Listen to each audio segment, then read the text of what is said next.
Hello, hello, good people. Hello, welcome back to another car conversation or Make America Think Again, depending upon where you can hear my voice or whether or not you can see my face. But hopefully, you will all join us over here on YouTube very soon. I don't know why I repeated that.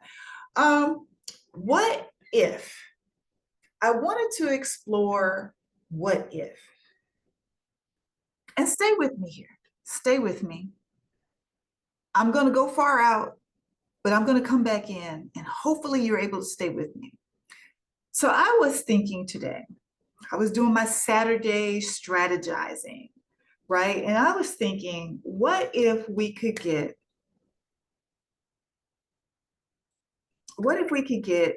gang members, stay with me, gang members to defend their own neighborhoods from ICE? Stay with. So I was thinking, gang members, they definitely know their territory, they know their neighborhoods, they know who lives in that neighborhood. They know they have probably, lookout spots. They can let you know who's coming in the neighborhood. They can warn everybody. Also, I'm quite sure, they know the people in the neighborhood that they're like, that person kind of deserves the day that they're going to have. And then they know some other folks in the neighborhood. They're like, no, you know what? They're great for the community. They got the small business. They do the community watch. We want to make sure that they're cool. We want to make sure that they're protected. So they know the neighborhood is what I'm trying to say. These are also people who have voluntarily decided to lay their lives on the line for territory. And they make business in that territory. They make money in that territory. Now, here's where I kind of had to level up my thinking. When I connected the business dots and also the arms dots. So, okay, so you got the gangs over here. They know the neighborhood. They know how to watch out for people. They know who belongs in the neighborhood. They know who doesn't. They also have arms and artillery that can more than likely match, these icy folks that are coming into the neighborhood, or maybe even more. I don't know. So you got that, and then you also have the fact that I'm quite sure that their business is hurting. Business is hurting. If you got people afraid in these neighborhoods of the icy folks, they're not coming out. They're not shopping. They're not doing the things that gang people benefit off of, monetarily. And I'm gonna leave it at that, because we all know how gangs generate money. But then I caught myself and I said, whoa, I had an epiphany, because I kept thinking, these are people that they aren't touching. So maybe these people would want to step up and protect their neighborhoods, and protect the people in their neighborhoods. But then I had to question, why aren't they touching these people? Because remember, the whole farce that they sold us was, oh, we're going after the gang members, we're going after the rapists, we're going after the thieves, we're going after all the bad people. But that's not who they are arresting. They are arresting the cooks, the nail technicians, the car wash detail people. They're going after the street vendor. They're going after all these folks that are probably barely making enough to get by on a day-to-day basis. The day worker that's hanging out, looking for work outside of the Home Depot. That's who they're going after. And then it clicked. It would be bad business, because remember how I said it would be bad business? It's probably bad business for gang members right now to have all these icy folks in their neighborhood. But it would be bad business for the government if they went after the gang members, because gang members don't, where are they getting all these arms? Where are they getting all of these guns?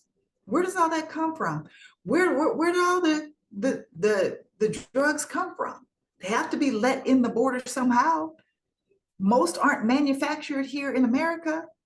So then I had a conundrum.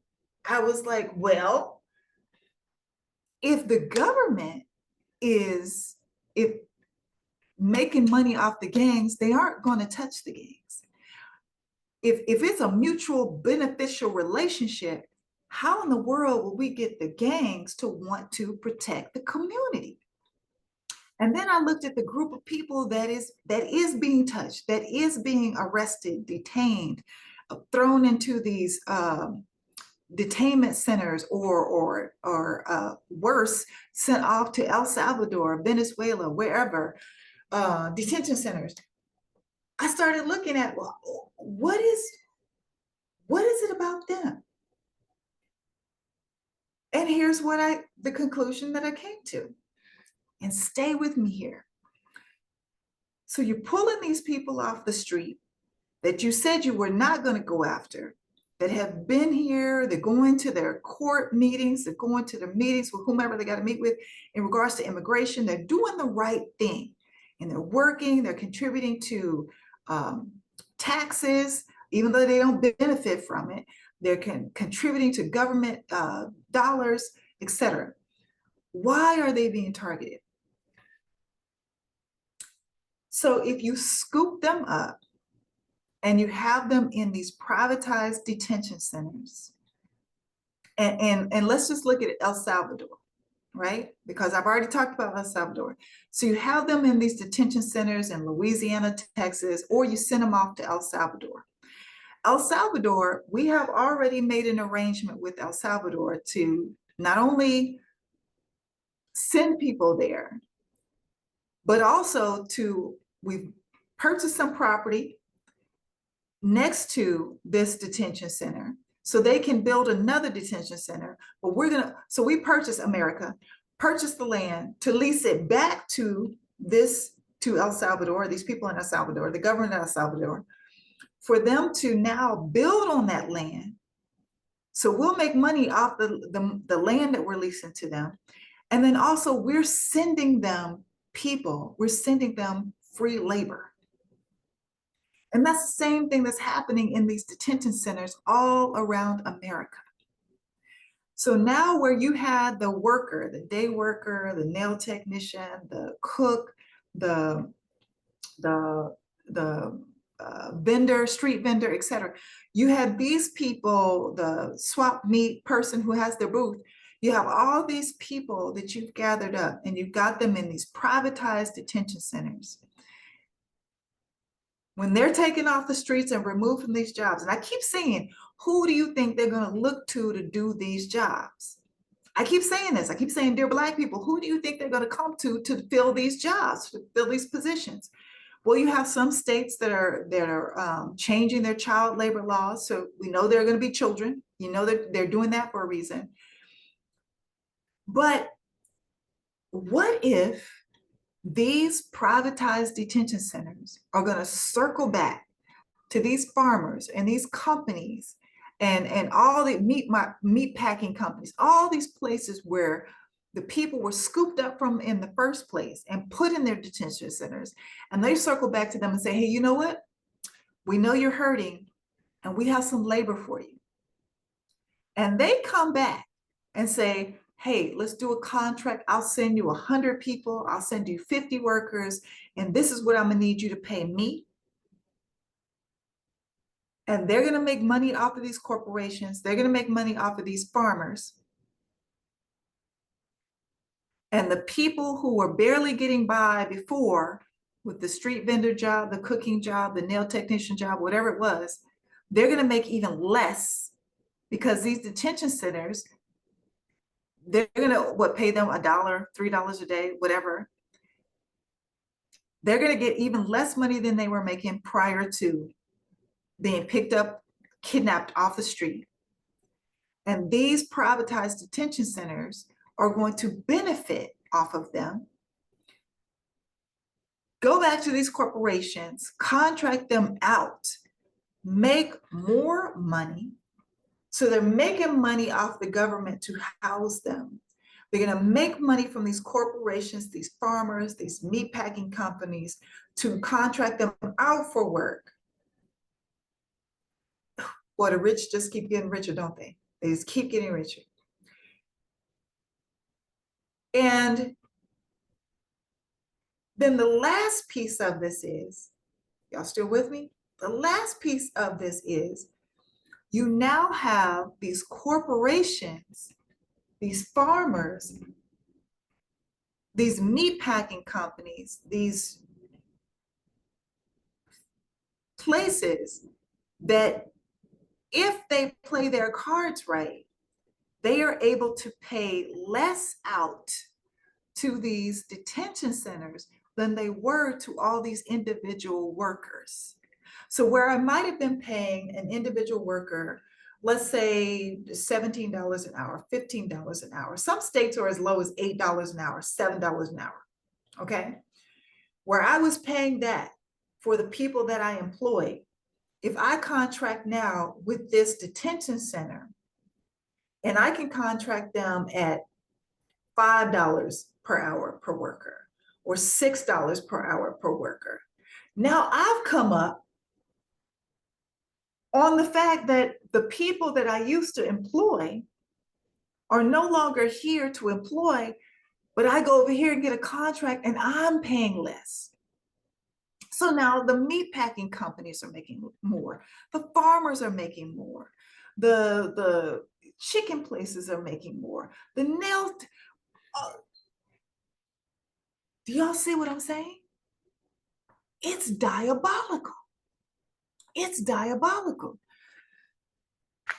They want to find a way to get as close to what slavery looked like